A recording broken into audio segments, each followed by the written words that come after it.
Hello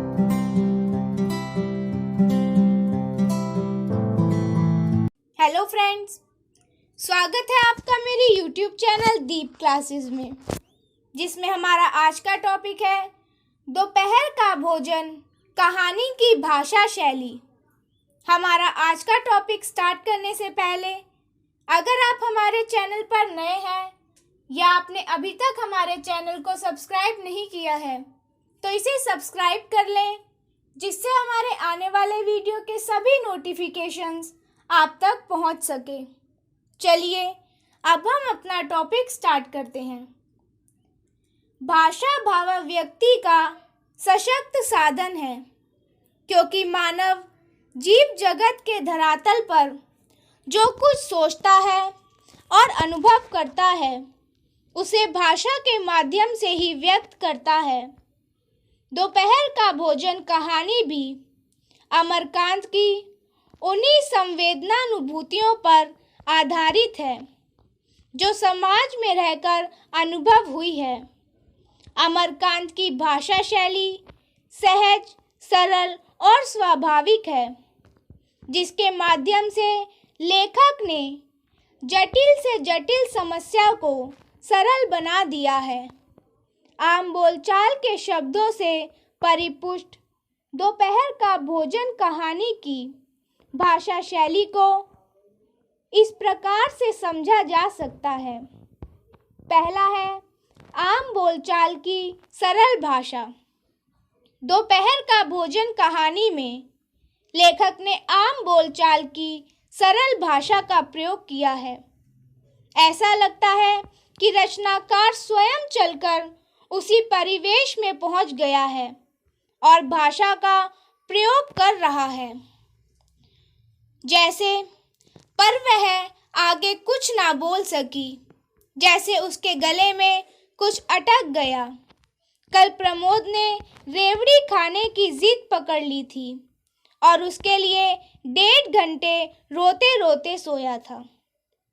कहानी के अंत में भी इस प्रकार की भाषा शैली का रूप देखा जा सकता है। जैसे सारा घर मक्खियों से भनभना रहा था। आंगन की अलगनी पर एक गंदी साड़ी टंगी हुई थी, जिसमें कई पैबंद लगे थे।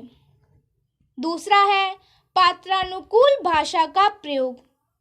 कहानीकार अमरकांत ने दोपहर का भोजन कहानी में भाषा का प्रयोग करते समय पात्रों के स्तर का ध्यान रखा है।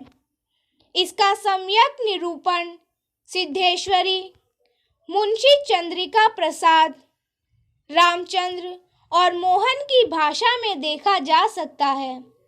इस प्रकार के कथनों की सबसे बड़ी विशेषता है कि कहानी में स्वाभाविकता झलकती है।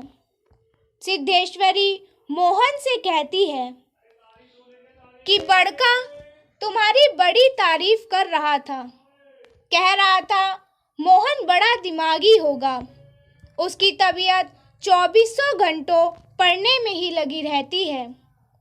नहीं बेटा, मेरी कसम, थोड़ी ही ले लो, तुम्हारे भैया ने 1 रोटी ली थी।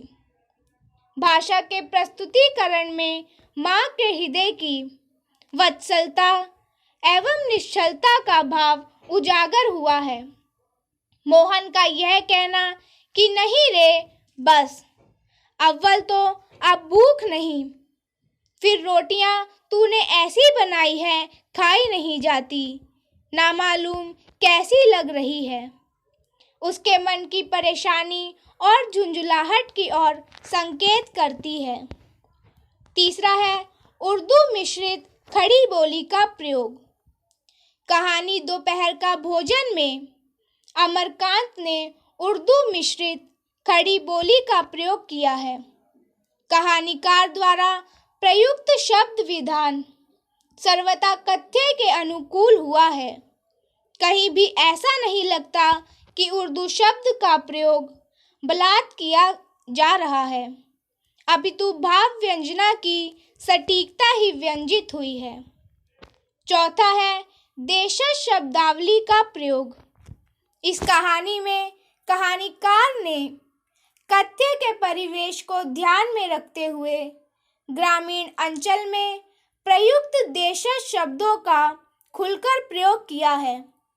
इससे ग्रामीण संस्कृति की यथार्थ झलक पाकर पाठक की आंखों में सम्मुख उपस्थित हो जाती है।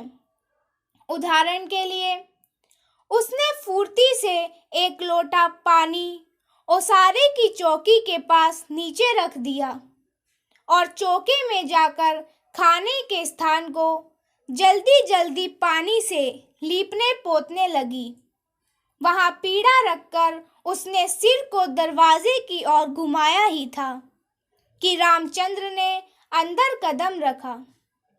इस उदाहरण में प्रयुक्त लोटा, ओसारे, चौकी, चौका, लीपने पोतने, पीढ़ा आदि शब्दों का प्रयोग कहानी के कथ्य की मौलिकता को उजागर करता है।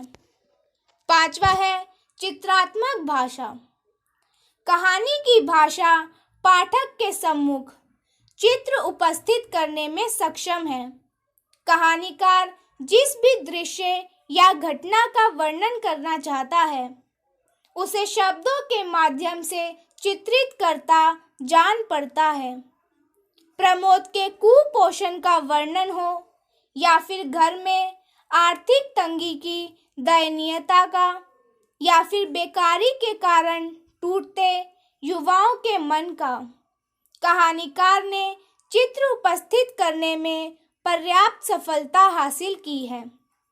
उदाहरण के लिए हम इस प्रसंग को देख सकते हैं कि लड़का नंग धड़ंग पड़ा है। उसके गले तथा छाती की हड्डियां साफ दिखाई देती थी। उसके हाथ पैर बासी ककड़ियों की तरह सूखे तथा बेजान पड़े थे और उसका पेट हड्डियों की तरह फूला हुआ था। उसका मुंह खुला था और उस पर अनगिनत मक्खियां बैठ उठ रही थी। छठा है शैली की सहजता। कहानी की शैली सहज रही है, जिसका पाठक पर सीधा प्रभाव पड़ता है। वर्णनात्मक शैली में लिखी गई यह कहानी आत्मकथात्मक और प्रतीकात्मक शैली के प्रयोग से भी अपने कथ्य को उजागर करती दिखाई पड़ती है। यथावश्यक संवादात्मक प्रयोग कथा को गतिशील एवं विकसित करते हुए सामने आए हैं।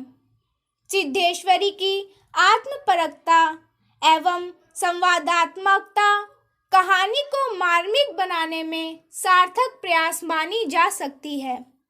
इस प्रकार स्पष्ट है कि दोपहर का भोजन कहानी की भाषा सहज, सरल, विषयानुकूल एवं कथ्य को उजागर करने में सक्षम है।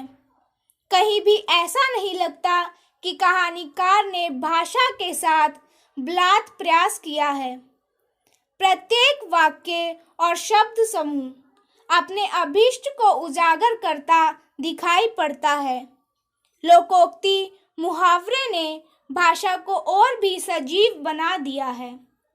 इसी के साथ हमारा आज का टॉपिक यहीं खत्म होता है, जिसमें हमने जाना दोपहर का भोजन कहानी की भाषा शैली के बारे में। अगर हमारा आज का वीडियो आपको पसंद आया हो तो वीडियो को लाइक एंड शेयर करें और हमारे आने वाले सभी वीडियो के नोटिफिकेशंस के लिए हमारे चैनल को सब्सक्राइब करें। Thank you for